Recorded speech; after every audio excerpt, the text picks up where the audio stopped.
Ladies, today we're talking about weight loss in the perimenopause and particularly looking at the keto diet because I get asked about weight loss all the time, particularly for my clients in the perimenopause and the menopause. And I am a nutrition gut specialist. So a lot of clients coming to me are accidentally overweight. They've heard about the keto diet and they ask me whether that is the best diet for them to lose weight in the perimenopause and the menopause. So let's learn about the keto diet and see whether it's the answer to your weight loss problems. Now, a ketogenic diet involves the combination of food that allows the body to produce ketones in the liver to be used as energy.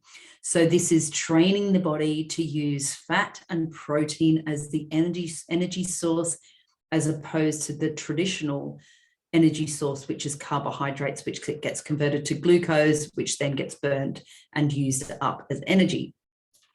Okay, so let's explore how the keto diet works. Since glucose is used as the primary energy source, fats are not needed and therefore they're stored. So typically in a high carbohydrate diet, the body will use glucose as a main source of energy. So by lowering the intake of carbohydrates, we force the body to go into a state called ketosis. Now, ketosis is a natural process the body initiates to help us survive when food intake is low. So during this state, we produce ketones. These are produced by the liver, and they're produced from the breakdown of fats in the liver. Now, the end goal of a properly maintained keto diet is to force the body into a metabolic state. And we don't do this through starvation of calories, but through the starvation of carbohydrates. Now, our bodies are incredibly adaptable. So whatever you go to put in, if you're overloading the body with fats instead of carbohydrates, then you will quickly turn to burning ketones as that primary source of energy. And but getting into a state of ketosis is quite tricky. You need to be able to measure that. Now, before we understand whether ketogenic diet can be useful for weight loss, it's important to understand some key points about the ketogenic diet. The ketogenic diet is centered around the body going into a state of ketosis, and ketosis can be measured through the urine. So it's good to actually have ketosis, keto measurement sticks to know whether your body's in ketosis. Ketosis is a metabolic process in which the body is burning fat instead of carbohydrates as a primary source of fuel. Now, when you drastically cut down the amount of carbohydrates you're eating, you can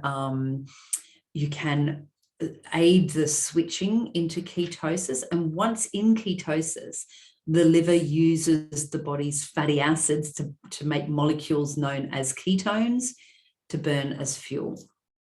Now, there are quite a lot of benefits from a keto diet in terms of weight loss.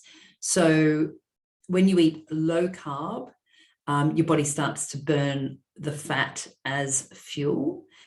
And that can be especially helpful if you're experiencing a stall in your weight loss, when you reach a plateau, and when you really wanted to try and get rid of that unwanted belly fat, it can be useful to go into ketosis.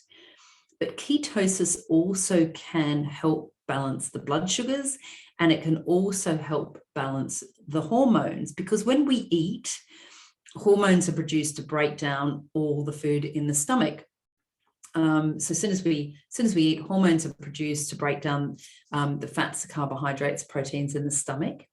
And when eating a ketogenic diet, the hormones that are released they change basically. So being in keto can help you avoid cravings, and then it can also help you with appetite suppression, so you don't feel as hungry, so you don't have that increase in blood sugar from burning carbohydrates, so then you're not feeling hungry all the time, therefore you're likely to eat less, which will then help with the weight loss journey. So especially when you're eating a lot of refined carbohydrates, then that will lead to a spike in the blood sugar, and that will leave you feeling hungry much sooner. So yeah, keto can help with balancing the hormones. Keto can certainly help with balancing the blood sugars, and you can feel more satisfied for longer when you are using fat and protein as your fuel source. So the best way, ladies, is to if you want to try and lose weight but without feeling hungry and deprived, is to make sure that you have fat and protein at every meal. Now, there are some drawbacks from going keto. It can play havoc with your stools. So, it still is important to have plenty of digestible fiber in your diet. So maybe you are looking at low glycemic fruits and vegetables rather than the high sugar ones as a source of carbohydrates, and certainly stay away from refined carbohydrates. So biscuits, cakes, sweets, treats, that sort of thing, and very high sweet vegetables can pose a problem. So the best way really is to try it for yourself and try, to see whether a keto diet will work for you. Some clients swear by it, and other clients will find it really, really difficult. See what works for you. If you would like some extra help with some meal plans, shopping lists, and recipes around to support weight loss, then please reach out to me. And if you want some extra support now, then make sure you hit the subscribe button. Come and join me in the free Facebook group called Time to Nourish, Heal Your Gut, Balance Your Hormones. And if you're ready to get started straight away, why not book a free discovery call? So make sure you hit the subscribe button, hit the little bell so you know when I'm doing another video. And thank you so much for watching.